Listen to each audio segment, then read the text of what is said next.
everybody. Welcome to the East Coast Red and Gold podcast. I'm Niners Jess, along with Ty Alston, who is inactive tonight. We got Maddie B, aka Sourdough Matthew, and we got your girl Bex. How's everyone doing? Living the dream. Tariffs and sanctions.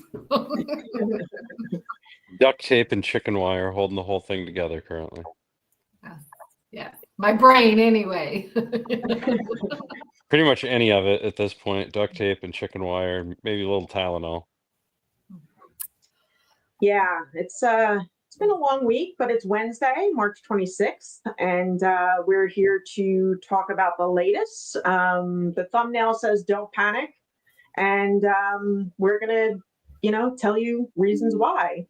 But first, I would like to start with Maddie and the news that came out. I don't know if it's really news because we've known that Brock and the Niners have been in, active negotiations, but now it seems that the number is between 50 and 55 million. But the part that I don't like is that it should be done before the 2025 season kicks off. They don't care. I am really beginning to wonder if this ownership group has the will to win, the want to win, the make it happen sort of deal, right? Like I'm beginning to wonder that. Like I know it's really, really tough to make anybody like, to expect anybody to be Eddie DeBartolo. Okay, because we got pretty spoiled with that. I think we can all agree. We had basically the pinnacle of owners. He's the reason the salary cap exists, though. I mean, come on. Correct. But thank you, right? But like until then, hell of a ride.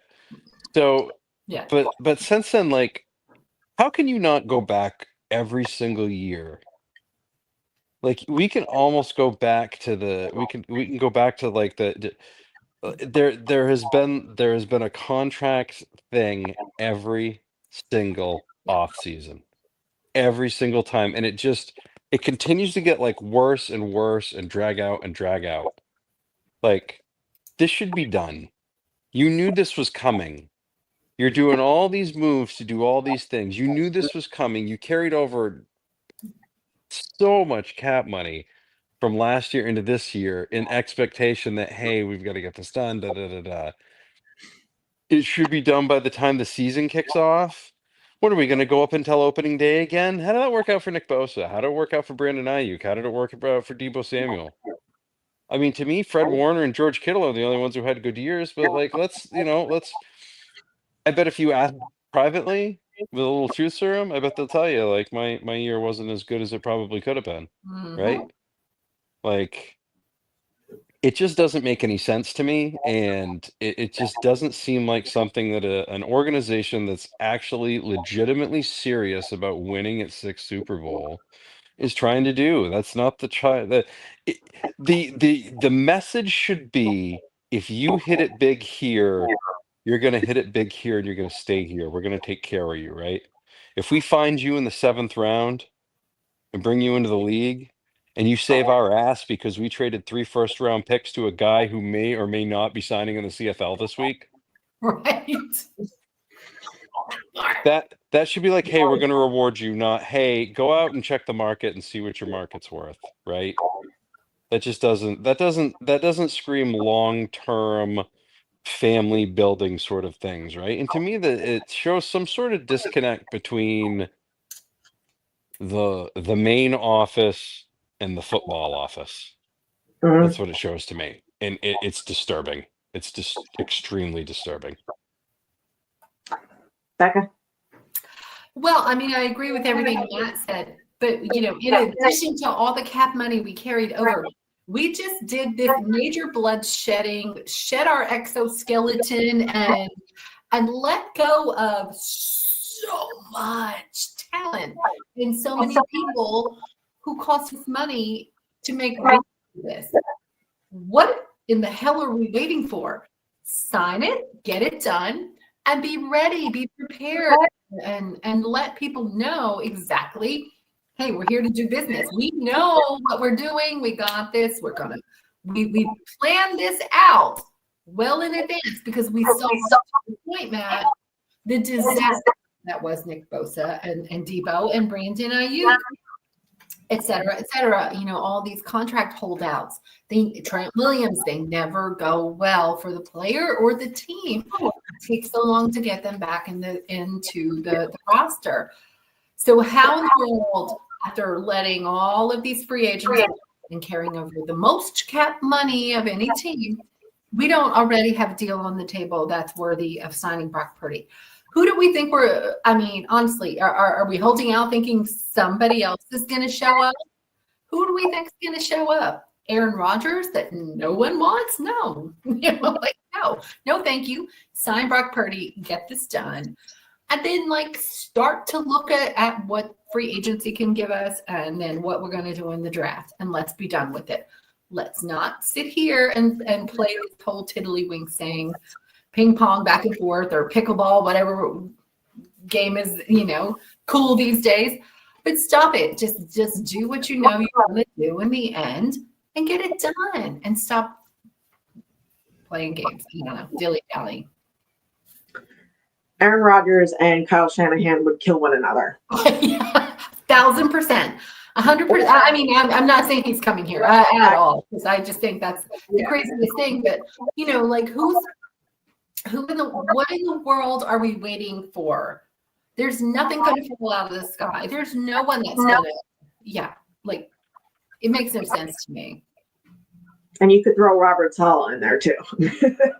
Yeah, well, they will take him in the back alley and pummel him. Yes. Up on the roof and bury him in the garden. I don't know. I don't get a warm and fuzzy feeling that this is going to be done. I know some people think that it's going to be done before the draft or, before OTAs. To me, that's cutting it close. Year after, and Maddie said it, year after year, it's the same thing. And when you know that you have to extend somebody, just do it, get it done. Right. They knew about this, and every second you wait, that price tag goes up a little bit. They're lucky that there wasn't anybody really good from that year's draft that was kind of trying to that also needs a contract, right? Luckily, that was a bust of a quarterback year, so they don't have to race anybody. But somebody's everybody's already redone deals, right? Allen, all these guys, so that stuff just ups the high end of the market, right? And when you up the high end of the market, that's going to cost you some extra as well. Every time they wait on this stuff, they think they're saving money and they think they're doing things, and it's all they're doing is pissing the player off. It's if anybody follows Major League Baseball, there's a reason most teams try not to go to something called salary arbitration with their players. And it's because it's like going to court and talking about the things you hate about them and why you don't want to give them $14 million as opposed to $16 million or something, right? So people take that personally. They get pissed off, oh, you don't like me, so you don't want to give me an extra $2 million. That stuff sticks in their craw a little bit. Now, this is a different sport. They don't have anything like that, but this is almost like them making you do arbitration, but in football. I got to compare you to Tua, and I got to compare you to this guy, and I got to compare you to that guy, and I got to compare you to Dak, and the whole thing is stupid. Figure it out. And if the Uh-oh. Wasn't me this time. It's Maddie's time to go silent. We're not sure why we lost your voice. Nope. we're good, we're alive. Oh, you're back. We're good. But he's really got to. They should tell they could literally tell. They could tell the agent go shop him, see what you can get for him. Right? Have them work out the deal for somebody. They just did the same thing for Kyle Juszczyk. If you're that concerned about it, it might save you some time to do it. You know what I mean? If it's really at that much of an impasse or something, You could go do that and then see if somebody's going to give you 2 or 3 first round picks for Brock Purdy, right? That's Because not they can apples do and their stuff. oranges, though. But That's not that's apples and oranges. but I don't see that happening is I my mean, point. You apples know what I and mean? Like if you really want to like get this moving, get it moving. You know what I mean? It seems to me like it's not this like a lack of seriousness, but it's like a lack of fanaticism about it, right? Like the only mission right now in that building should be to deliver Super Bowl number 6, right? Am I wrong on that? Am I missing something?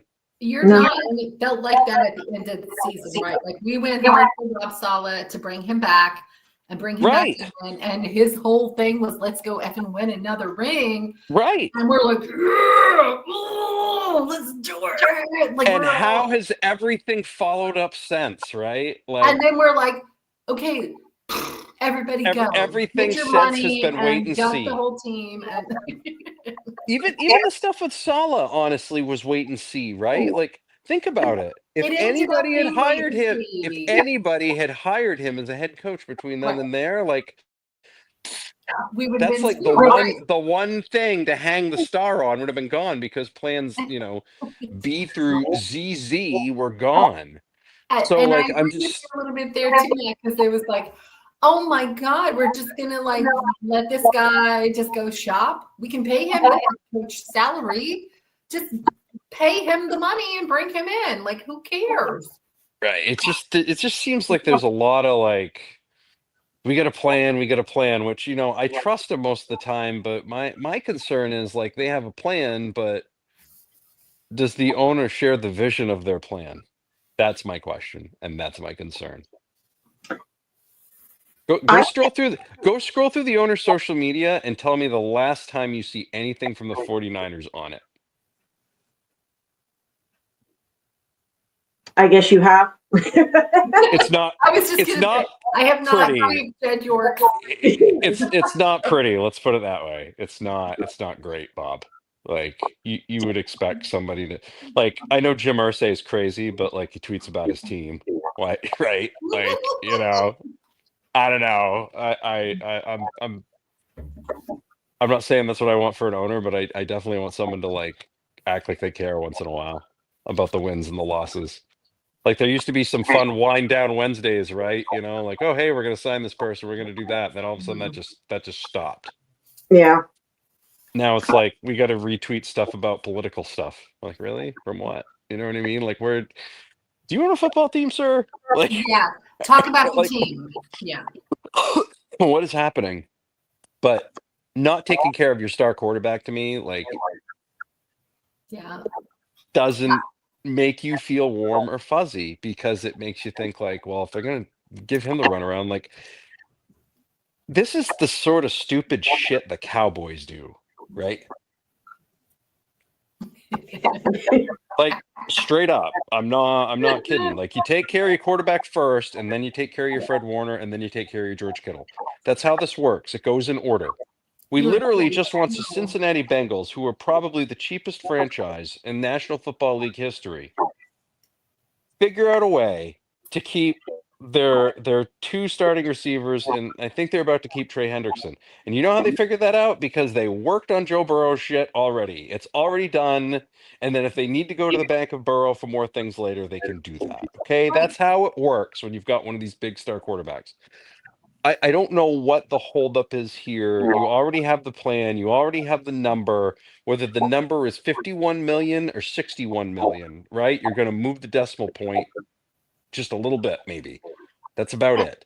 And Like you're right, I don't understand the holdup. I in 2 do years, not get it. they're gonna renegotiate and retool the whole dang thing anyway. So It's never going to stop. just And it's going to put happen it. and Becca, it's going to happen overnight. It's going to be like on a Tuesday in the middle of the season. Nobody They've converted this to a signing bonus, and it's guaranteed, and now it Right. creates all this stuff. It's like, why couldn't you have done this 2 years ago? Like they do all the time. Like, oh, the 49ers met with Christian McCaffrey and renegotiated his contract. Blah, blah, blah, blah, blah. Yes, it doesn't stop. It's like a Dump it. consistent wheel. Like, just go back and get it done. 1000%. Just Just do stop it. wasting time with this other stuff. Like, Do it. There's so many reps that are being missed. There are so many mental reps that could be being missed. Like, I don't want Brock Purdy thinking about anything, outside of like, I'm sure he's got a family and like, things that he would like to go on with there. I really don't want him to have to worry about anything football wise. All I want him to worry about is being the best damn quarterback and not have to live up to anything. And the Riding his more pressure you tractor. put on him with a deal like this, he's the type of guy who's gonna be like, oh, I have to live up to this deal. I have to live up to every penny of this deal. And that's not what we want. I want him to just play football because that is how he will meet the deal. Because if he does it any other way, he won't. I don't know. This all screams Jed York to me. Dysfunctional teams do dysfunctional things. And it's obviously out there that he's pissed because of the contracts and stuff like that. And now like they're open, well, they have been open to trading BA, but it remains unlikely.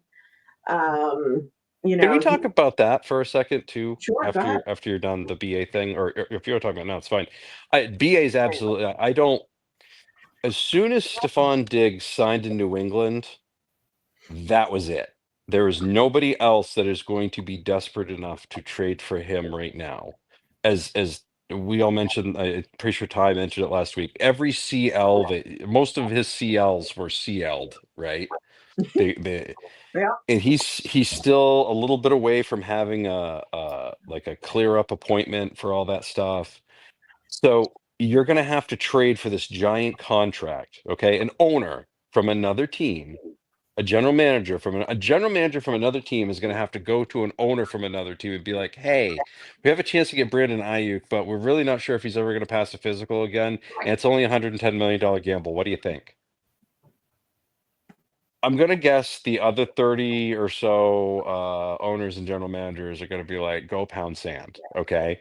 So I don't see anybody desperate enough to do that. Now, it, I could say, well, yeah, he could get traded after the draft, but the way everything's structured, it's basically you got to do it by April 1st, or like you're Where's pretty much Trent on the hook for Baalke these everything. days? He's still Exactly. Maybe Trent Baalke wants to take a shot at it, but I highly doubt it. If he makes it like as soon as the Patriots went off the market, that was it for me. I don't see another team because they were desperate to get anybody with a name and some sort of functioning talent to play wide receiver for them. And I mean, they threw a bunch of money at Steph Diggs, even if it's 1 year, 26 million guaranteed. I know it says 369, but I think it's like 126 guaranteed, which is really all they threw at him. It's a lot of money for a year. So if you could, get that with BA and he's healthy, great, but they're not going to take that risk now. So I expect him on that team this year. But I think there's a lot of bad blood between him, and I think there's a lot of bad blood between him and the team. I don't know if it's between him. I don't think it's between him and Kyle so much, but I think it's between more him like. He's And exhausted as you from mentioned, putting a lot of money out and not seeing the return on investment. And well, as an investor, you get that. Yep. But Kelly, I think that one last year was the one that got him because Kyle ran up to stop the trade to Pittsburgh. Yeah. Maybe if he gets traded to Pittsburgh last year's completely different, right? Maybe it's like, hey, we're done with this crap. Okay? Like you either want to play here or you don't want to play here. You do the Cam Hayward thing, right? You're either in or you're out. Like Right. you're not, pick one. And there were too many times last year where he borrowed heavily from that Debo playbook. And if you look at the types of players that they got rid of, like, ever since that Devondre Campbell thing last week, I think anybody that even remotely, like, even strays even towards that side of it where they could possibly be a locker room problem, and neither of them are like that. I'm not saying no one's that extreme. Nobody's ever quit on the team, none of that stuff. But I was just about to be like, I'm I absolutely don't think they ever that's not went what I'm. there. But if you do anything that is deemed selfish, me first, or could even trend in that direction, right? Because to me, that's the extremist. That is Mhm. the absolute. You don't want that on your football team. If you do anything that even strays in that direction, Like, it doesn't take long for other people to start doing it. And I think they were trying to, I think part of that was getting cut off at the pass this year. Saw a lot of guys last year that I think they watched some film, and I think anybody that made business decisions last year was, I think that was a lot of some of the stuff they had too, outside of just the money and stuff like that. They're trying to change their identity, not just fix their finances. But like I said, like you said, Jess, I don't know. I don't know if Jed's on board with anything or even cares at this point. You know what I mean? I think, I think they have quite a bit of explaining to do, to be honest. I mean, the owners' meetings are this coming weekend. So I know John Lynch, and we'll hear from John Lynch, Kyle Shanahan, probably Jed York. So we'll see what happens there. But I don't know. I just, I'm trying to be positive. I mean, all the players that are gone, like, I'm not really, the only one that hurt is Dre Greenlaw. Yeah. The others, whatever, like, it was bound to happen. And if you look, we kind of replaced them, so to speak. But yeah, I guess this bears my question, should we be concerned about the 2025 San Francisco 49ers? I think we should. I mean, we have taken a lot away from this team in terms of talent and, people with some longevity, the experience. When you got your talent and experience, it takes a while to replenish that.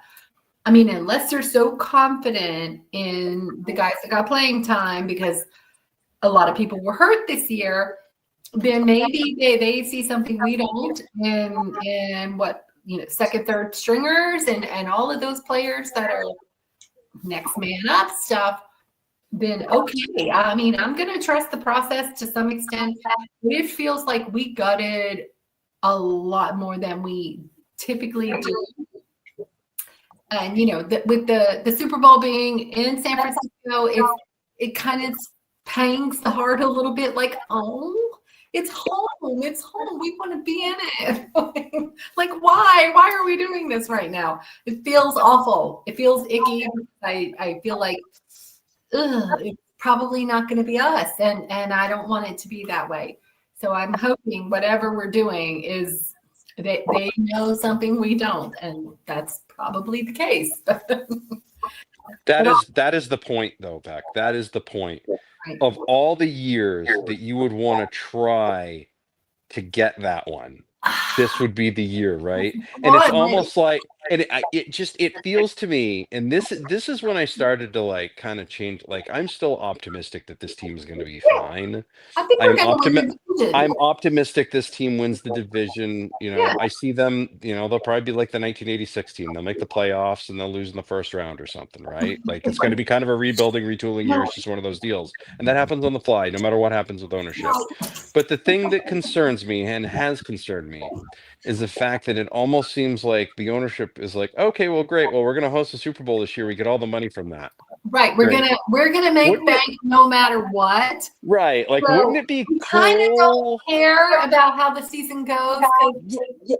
It Look what puts we're gonna off get. that vibe, right? And I don't like that either, Matt. It just feels very lackadaisical in terms of the team versus the fact that we're hosting the Super Bowl.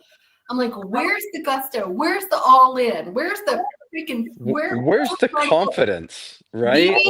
Meet me in the alley because I'm gonna kick your ass. Yes, We're it doesn't going. make We're any going there. sense. It's home. We're taking this thing home. This is personal. No, Instead, we're taking selfies at the Warriors game. You know what I mean? Like, what is going on? Yeah, it just feels Yeah, I saw that too. Terradome says if we would have spent big on Dahlman in free agency, it would have sent a bigger, better message. Everybody, yeah. you know what? It would have, but this is the one thing I'm going to say, Terradome, and I agree. Like, I think that would have helped.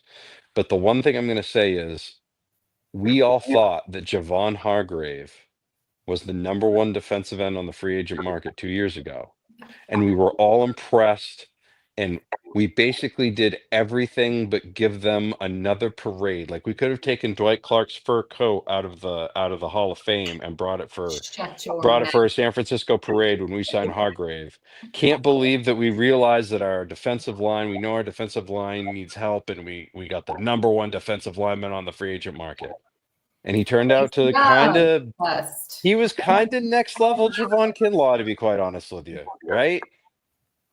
Leonard Floyd. Like he had some moments, but like any real man, really, no, he didn't live up to it, right?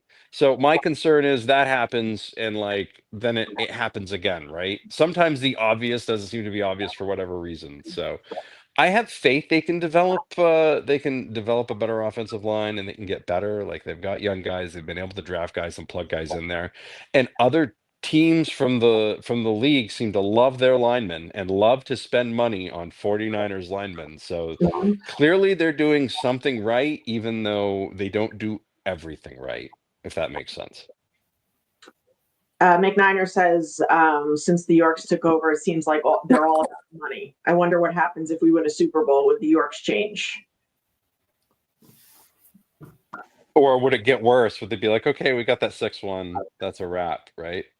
To me, it just doesn't seem coincidental that one hasn't been won since Eddie D went out the door. Like it seems different to me. You know, they're going to lean heavily on the draft.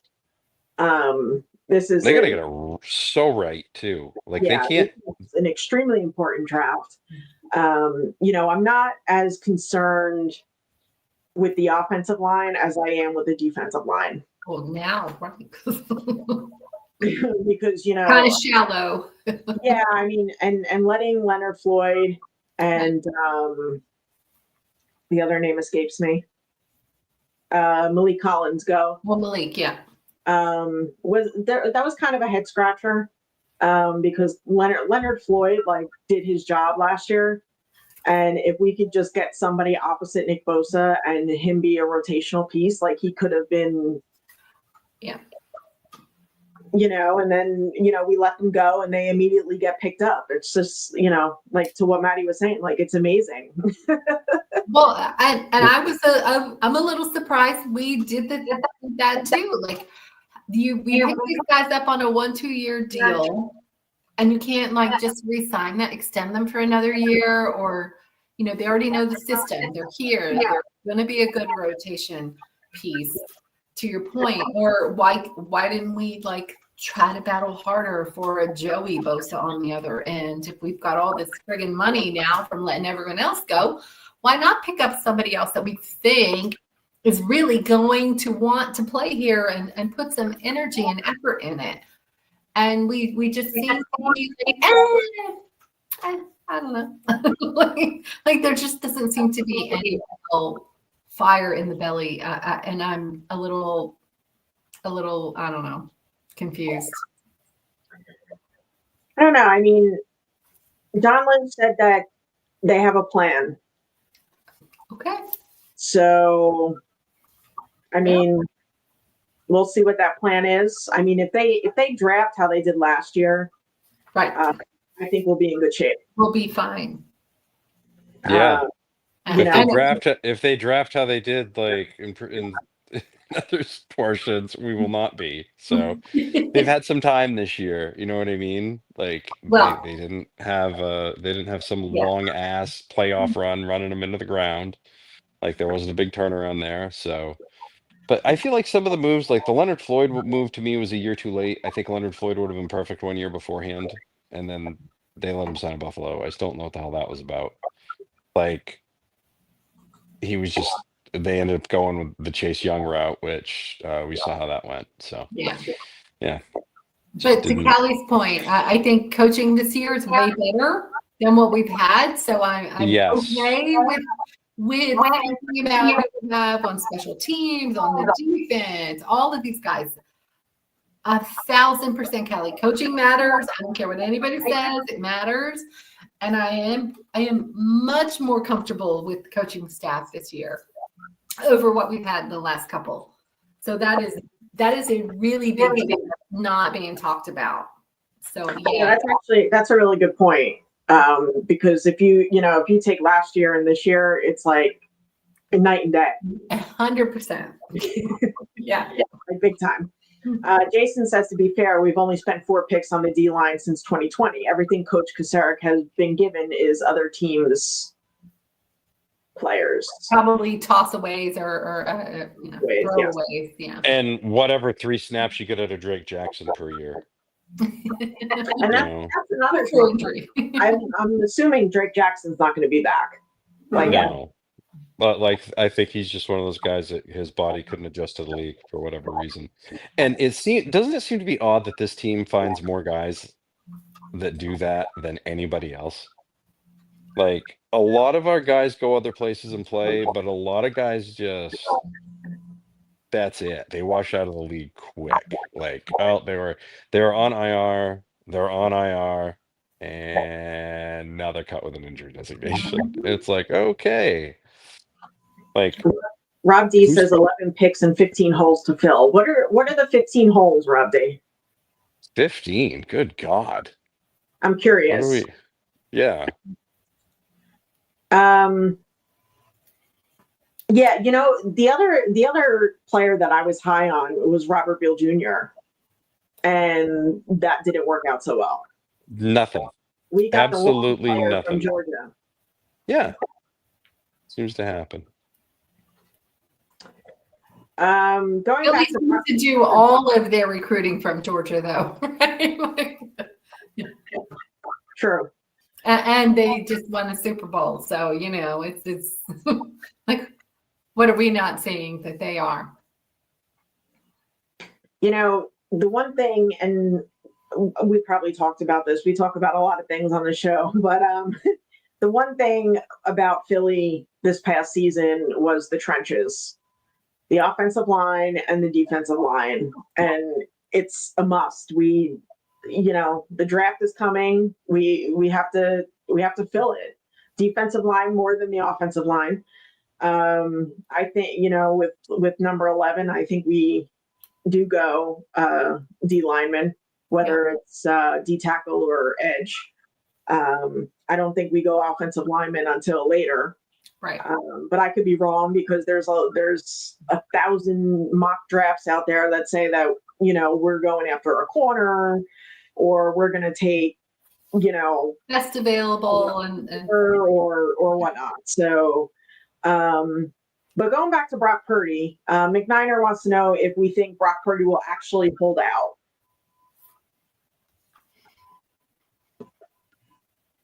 No. Why not? Because I don't think that's in his nature. I just don't think that's the type of guy he is. However, he'll try to truck through it and he'll tell you it doesn't bother him, but it will 100% bother him. And I kind of agree with that, Matt. I think he's the guy that will show up. But if you don't have a contract in place, what are they sharing with you? And what are they going to give you? He's under contract. Well, he's under contract this year for $5 million. Yes. He is under contract. I take that back. So yeah, I mean, I think he's going to show up, but he's not going to want to risk getting hurt and then ruining, any sort of, long-term deal. So.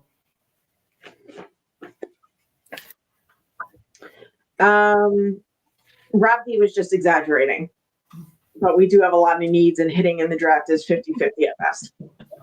Yeah. Yes, Rob, we have a lot of holes to fill. We feel like Swiss cheese. Yes.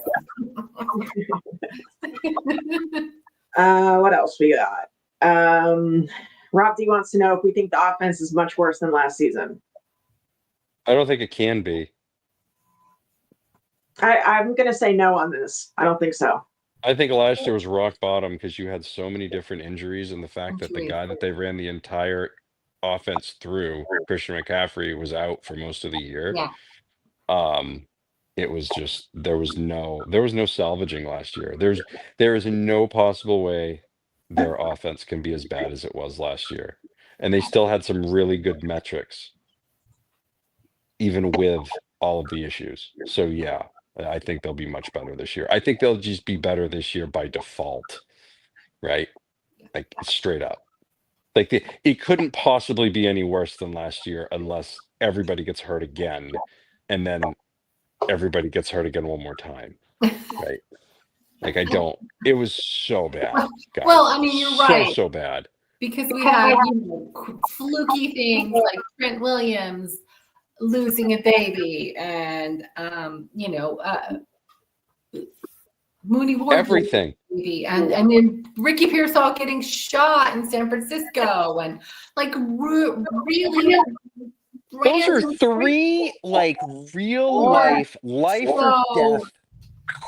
You know, like crazy things, and then Christian McCaffrey being hurt, and then Brandon Ayuk getting hurt, like all of these just boom, boom, boom, boom. Some of them were so wild, like it doesn't happen. This just does not happen in a year for any team ever. And so like we had just this huge domino effect of those kinds of, well, this is weird, but it happened, and now it's happening again. And then this guy gets shot and almost loses his life. Like these don't happen on an ordinary year on any team. So I think, yes, we have to be better by default of not having crazy fluky things happen. And no more of that. No more of that. And even if guys don't get injured, I think there'll be more depth this year, right? I think you have more Isaac Arendo. I think there's going to be a lot of, this is going to be a really interesting draft. I think that's going to be one of those typical drafts where they hit on the 5, 6, 7, and they find the all pros, and then the 2, 3s are like, why aren't the 2s and 3s as good as the 5, 6, 7s? But like whatever, I don't care. Just find me the all pros, man. I don't care where it is. At the end of the day, we can do all sorts of things and look at all sorts of things, but the draft really is like its own lottery. Like you do not know what you're going to get with some of these guys. So no matter how much you look, how much you compare them to other people, no matter how much history you go through, because absolutely everybody's different. So are we picking at 11 or are we trading back? I don't think anybody's trading back this year. I think everybody's sitting still because nobody really wants to trade down and lose the guy that they wanted to get, and I don't think anybody really wants to trade up to get a guy this year because they don't trust that. I don't think anybody trusts that they really have to go up and get a guy. Like if Tennessee's not trading pick 1, I don't see anybody else doing anything to do anything. Like there's no. I don't see anybody jumping up to trade to. I think everybody's going to be super happy with whoever they get. You know what I mean? It just seems like it. There's enough depth in this draft at specific positions, offensive line, defensive line, etc., that they're just going to wait for the best available whatever to fall to them. Because if that happens, at least you get to keep some picks, right? Yeah, I think we're going to trade. I feel like we'll trade back a spot, maybe 2 with somebody, just because. A guy that we might not, I don't know. We always seem to just be willing to step back a spot or 2 and, do that to get another pick. So I would not be surprised if we did. Before we move on, get your customized 49ers gear at faithfulgear209.com. Made for the faithful, by the faithful. Again, that's faithfulgear209.com. And go over there. Robert's awesome at what he does. Indeed. I will wear my jeweled red sparkly sequencey one on one of the shows here when the season gets close. I'll whip this baby out and I'll show you. All right, so are we still up there with the Lions and the Eagles? No. I'm not even going to say the Packers because I don't think they're like it. We definitely fell off a lot this offseason. Beat the Rams and you're right back there, right? Like right now, no.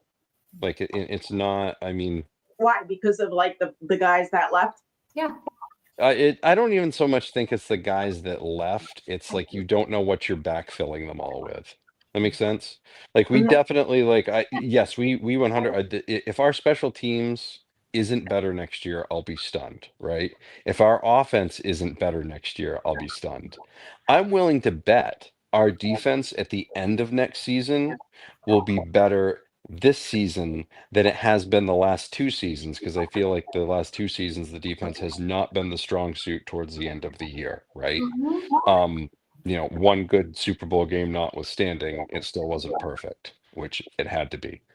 So to me, there's going to be improvement based on everything they do because they're doing the things that they do. If it gets worse, thanks for playing, good night, and get ready for some more Jim Tom Sula-y BS for a little bit, right? Because that is what would end up happening. That you shut your So mouth. like I don't I am don't see about to that. call you bad names. I don't see that. I don't see that happening with this crew. But he was not But a head coach. yeah, I don't see that happening with this crew. But like, if you have another year where everybody gets injured and it's 5-12 again, like I don't think people. so. I don't think we'll have another year. like But that. I don't think so. I don't think that'll happen. I was There's so too much. excited in the off season because of what we did with coaching. We went from here to here with coaching, and I was like, fist pump, like cue the music because it's that good. Like what we did in the off season to really up the coaching tree. To kind of gut the players, the talent. I'm like, they know I'm gonna trust the coaches on this one, but I don't see us stepping back hard like that, man. I mean, I don't see that either, but I'm saying like if they don't get it right this year, that's what it's going to be. That's just how it rolls. You know what I mean? That's not a personal preference by any means, but I've seen these TV episodes before, right? I've seen these I always like to seasons. point to like Baltimore and go, look, they stick with their coaches, they stick with their people who make good decisions, and they kind of go like this, but they're always above every, the low level teams are here and they float up here in the stratosphere, which is good. You want to always be in the winning window and having winning seasons. And so I just don't see the team walking away from Kyle or John or some of these coaches that are just part of this winning strategy. I just don't see it because we're not going back to Jim Tom Sula unless Kyle decides to leave or something, but I don't even see that. I think he wants to win. I think he wants to win with his dad, for his dad and that kind of stuff too. So I don't see it. I just don't see us going back to a Jimmy T moment. Yeah, I don't see it either. A lot of people are freaking out saying we're rebuilding. I don't think we are, because if we were rebuilding, I don't think John Lynch would be with us. That's probably true. I feel like they know the talent better than we do and what's right. Like he wants to win. Yeah, you got to have faith and trust in the plan. You know what I mean? I said, the only reason anything goes off the rails, if they have another year like they did this year, I do not care. Everybody's leaving. Because that is just what ownerships in the NFL do. If you have two of those back to back, they're going to be like, I can't trust you, right? Like, and yet look at Pittsburgh and look at Baltimore, and I'm telling you, Pittsburgh and Baltimore haven't had two back to back 6-11 seasons. Like, yes, Pittsburgh is stuck in Groundhog Day right now, which is why they're so desperate for Aaron Rodgers, just for anything, right? Any sort of incremental increase, just so they could say, we have won a first round playoff game, right? Like they're stuck in a different kind of purgatory. I remember going to that game a couple of years ago and just sitting in line, waiting for the concession, and some guy goes, I'd love it if your head coach came here. Like they act like they haven't seen offensive football since like Terry Bradshaw left, right? Like it was unbelievable. it was unbelievable to me. Like they were openly lusting after Kyle, and this was, opening day 2 years ago. Literally nothing has changed. Baltimore's kind of in that same round, right? Like, hey, we can beat all the big guys, but when it gets to Kansas City and to make it to the Super Bowl, Lamar hasn't. Look, Brock's been to a Super Bowl. Lamar hasn't yet. Say whatever you want about anything else, right? So, it's so you're proving my point. Like, right, but we those have other in the teams, building. haven't gone 6-11, 5-12 back-to-back years. If something like that were to happen, the ownership, most of the ownerships in the NFL, like the functional ones, they're going to be like, eh. Right now, I think the question that we have is, what do we have for functional one? If something like that happened, if there was a carbon copy this year was exactly like last year, right? Do But you with healthy think players, that would stay?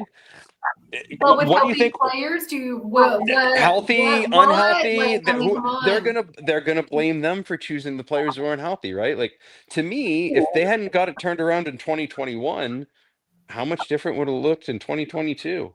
Right? 2021 was fixing for an off the rails season until they got it together and they got hot. Yeah. Like, it reminds me of the old Jerry Glanville thing, not for long, right? That's what the National Football League stands Right. for. Tell Because me it's like a run at the blackjack table. You don't know how Right. long you're going to continue to have that bankroll for. So Uh-huh. I do I think that will happen? No, I think they would absolutely have to have the absolute worst year luck ever in the draft for that to happen. So, and they would have to have even worse health luck and probably a worse schedule, which frankly I can't put past the National Football League. Right.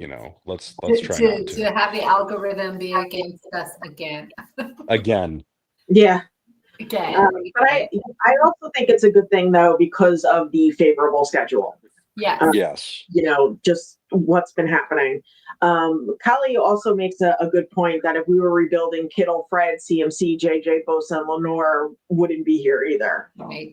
It literally would have been Brock Purdy and a band of misfits. A new cast of characters, right? Yeah, exactly. It would have been like when they used to remake ER every 5 years, like the same thing, like the same ball of wax. Like, we're going to build it up around this doctor now. Like, that's what it would be. Same thing. Like Juszczyk wouldn't have taken a pay cut to stay and continue. Right. He went to visit Pittsburgh. It's not like he went to visit some dumpy place, right? People love going to Pittsburgh. I love being part of that community and that fan base. They're a great fan base too. Of course, you want to play in these storied franchises. So you've got players who love it here. They love playing. They love the coaching. They love the team. Ownership takes care of all these players. I don't care. Look at Charles Haley. He is a Niner. Like, he comes to games. He hangs out in the hotels. These guys always come back home to the 49ers because the ownership and the team really cares and takes good care of the players. And I think that always translates well. After they've played here, no one wants to leave. They really don't, unless it's, obviously these young guys are for money. They got to do what they got to do.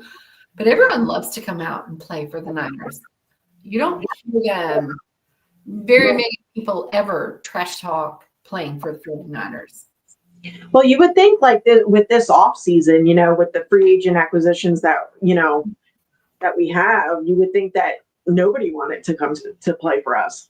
Well, you're right. Like, it seemed like all of a sudden we had this like dark stain cloud, but those guys are they're doing what they have to do for money, right? Like they have to take care of their careers and get their money because Debo's probably not going to have 10 more years in the league. He's going to go where the money is.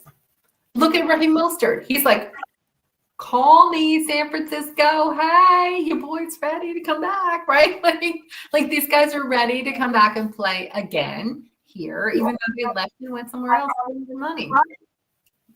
Yeah, I don't know. I think once they see how the team takes care of their veterans, it's also something that these guys at the end of their career look at. What I want to bring up too is, we talk about how a bunch of the contracts were done in the 11th hour. What we don't talk about is Demo's contract. Why was that one so weird and so done so quickly? And why has that one been the only one that's just been so? That makes no sense to me. Yeah, I don't know. I'm glad it was though. I'm glad it was done. I'm Considering, glad too because it shows them. It shows me that they have the ability to do so, right? I guess it kind of, I guess it depends on the agent too. I mean, Brock's agent is fairly new, so he's looking to get that big contract. Yeah. So, I mean, that could be a blessing and a curse too with this whole process. Well, I mean, I think Debo made it clear that he wanted to be traded, and the team already looked at the cupboard and was like, "Look, we've got all these other guys," and so they both agreed, and it freed up cap space too, right? So I was surprised they let Debo go to Washington, but I think Debo himself put it out there. They have a great working relationship and everything. They wanted the best possible landing spot for him and the best possible outcome. And I'm sure Adam Peters was like, please, please, please, like, hey, let's do something. But like when everybody's motivated to get something done, it'll get done. And that's just a testament to everybody wanting to do a thing. But yeah, I don't like the Brock Purdy holdout, or seemingly, I don't know what to call it, holdout, but the lingering contract. Like, you were quick to do what you both wanted. Let's get Brock done. Terradome says that they did Greenlaw's first deal really quick too. Yeah, they did. Yeah. Yeah, I just want Brock Purdy's done, rather quickly. I mean, the quarterback is the most important position on the team. We definitely need a quarterback out there and I'm not talking about Mac Jones or Tanner Mordecai. Mordecai, right? Everybody's switching. Or the kid from Minnesota that everybody wants him to take because he looks like Jimmy G. Like, yeah. Same deal. But yeah, we definitely need Brock out there. And I don't know, given the type of person he is, I don't think he'll hold out, but you never know. So what else we got? Maddie, what else you got on your mind? Man, I wish the draft was so much sooner. I am so sick of this pro day and that pro day. Like, this should already be done. Like, what are we waiting on? Like, what is going on? This takes forever and ever. Like, get these guys on the field and start getting them reps now. Start getting them their camps and everything else. Like, I remember these guys used to get drafted, and then boom, they were off to mini camp. Like, get these guys running. Like, these are huge. This is a huge, huge investment, right? Like, they need to hit the ground running. We've seen it with multiple players, multiple quarterbacks. They need reps, reps, reps. Well, you can't get them reps in games, but you can get them reps in camp, right? They need reps, reps, reps. Like, figure it out and make it happen. Like, that's the only way the team's going to get better is if they get coached and get reps. So that's another thing that I'm going to be watching out for next year too. How are they going to handle training camp next year? Going to be a lot of those off days, or we canceled training camp. There was no afternoon session today. Or is there going to be a lot of they were there in the morning and they were there at nights this year? I'll be real interested to see how that is handled. Yeah, I mean, because they always tend to cancel one of the practices and they make it like a family day type deal. Yep. But yeah, I mean, the draft is April 24th. It feels like it was just a month, like last week, and it was only 2 days ago. And it was officially a month from the draft. Right. And then you have the schedule, which that can't come soon enough, but we got exactly. But some more important dates. Spring workouts actually start April 21st.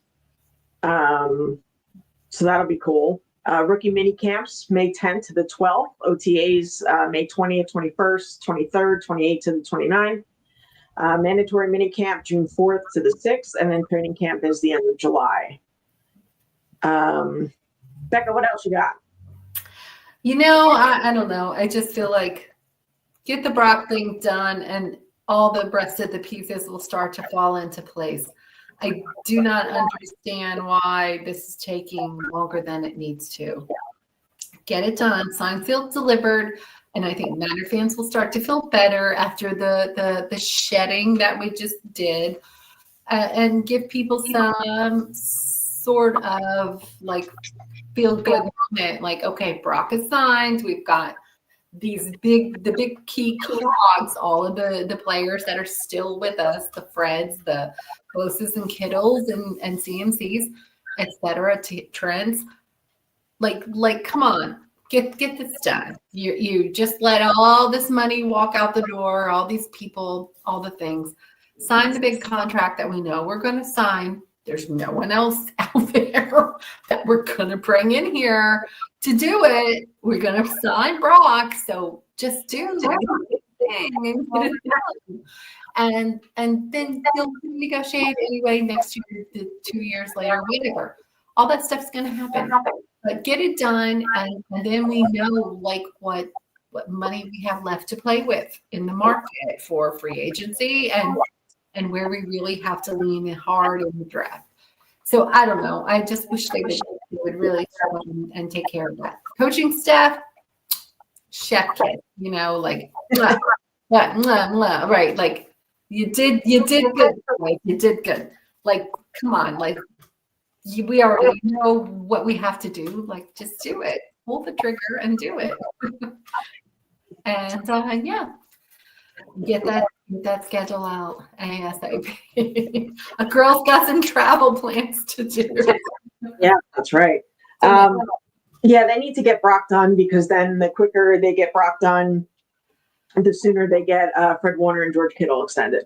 Yeah, renegotiated, extended, and make them Niners for life and be done with that too. Yeah. Because, John Lynch specifically said, we have like bigger things to do before they take care of Kittle and, and stuff like that. So get Brock done. Then do it. But we need to see something from the 49ers because something positive. Real soon. Yeah, let me backtrack there. Something positive from the 49ers because the fans are really going off the deep end. Yes. They're all Even standing more on the so. edge. Yeah, definitely standing on the edge. And, granted, I'm not there. I'm not standing on the edge. I'm not panicking, a little concerned, but not panicking. But yeah, we need to see something positive, and it needs to come soon for, everybody to calm down and, because you know what, we pay a lot of money to go see our boys play. We buy the jerseys, we buy everything, and we need something positive come back our way from this organization. All right, let's shout out to the chat. You guys were awesome tonight. Terradome's right. Hit that like and subscribe button. And let's see what else we got here. Yeah, other than that, we are good. And let me find the 2-minute warning. And let's go. Go ahead, Maddie. That bonus date is coming up for Brandon Ayuk. So if something does weirdly happen with him, which I absolutely do not expect, it'll be before then. So we would be able to talk about it on next week's show if that were to happen. So keep an eye on him. But I don't think you're going to see anything. So hopefully they sign Brock Purdy. That would be a nice positive move, right? And then go right in after that and announce George Kittle, and then go right in after that and announce Fred Warner, and then bring them all back and have them all sign their contract extensions. And then let's have a good offseason and not have any drama coming up, because I don't have time for it. Becca? Ditto, Maddie. Let's get Brock signed, get that done, give the faithful something to just be like, yes, it's a done deal. We got this done. We've got great coaches. The coaching staff is amazing. Let's get our marquee guys signed and then get our lifers extended and make these guys Niners for life, you know, especially Fred and George, put them in their right place, their rightful place as Niners forever, and you know, get that stuff done. But you know, otherwise, I think the Niners really need to like breathe a little hope into our off season. They've been very quiet, and it's not been exactly what I would hope for. But we're here. We're faithful. Go Niners. Yeah. Go get your customized gear at faithfulgear209.com. Shout out to them. Shout out to the chat. Don't forget to like and subscribe. We're here every Wednesday at 8 p.m. Eastern, 5 p.m. Pacific. And other than that, just, you know, keep on staying faithful, and, you know, everything's going to get done. And, you know, that's about it. As always, go Niners, and we'll see you next week. And of course, for the upstart 49ers, they're 6 yards away from Pontiac. 3rd and 3. We'll see a pickup sometime on the right side, possibly. Montana looking, throwing in the end zone.